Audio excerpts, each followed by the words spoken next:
Po që edhe një pyetje në ka ardhur thotë, a lejohet mu fal në shtëpi? Po, si s'lejohet. Por ka dallim çka falim në shtëpi. Domethënë ka namaze farze që janë obligative. Nëse nuk i falim dënohemi. Edhe ka namaze sunete dhe nafile.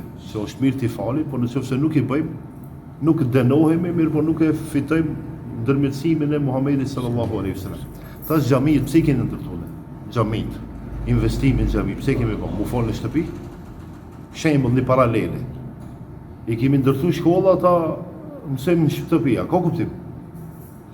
Për shembull tash ta lidhim me këtë namaz online. Mësim online. Cili mësim më i mirë, në shkollë apo në shtëpi? Në shtëpi po, i ban detyrat së shtëpisë, domethënë nafile. Edhe ne farzin obligativ, namazin obligativ është mirë ta falim në xhami. Pse në xhami? Sepse thot pejgamberi sa ai cili falet në xhami ka 25 sevap ose 27 sevap me xhamat. Ai cili falet vetëm obligimi se obligim e kryen, as i sevap si ka. A jam i qartë? E dita në xhami, e ta kanë një haxhi, e ta kanë një vëlla. Duke shkuar në xhami, i jep selam dikujt. Ja qon dertin dikujt, ta qon dertin dikush. Domethënë njeriu shoqërohet, vëllazërohet, respektohet me njerëzit. Në shtëpi vetëm vetje.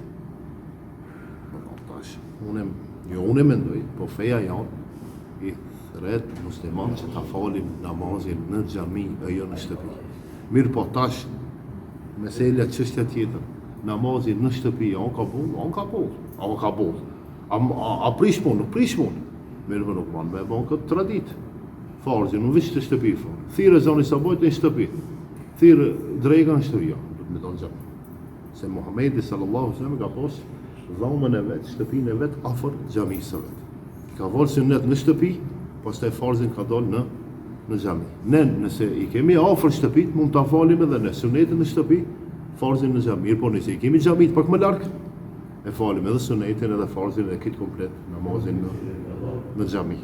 I thras, e mëse vetën dhe të gjithë ata që na shohin edhe na ndëgjojnë, ta falin namazin në xhami e jo në shtëpi, sepse xhamia e ka hajrin e vet dhe dobinë e vet.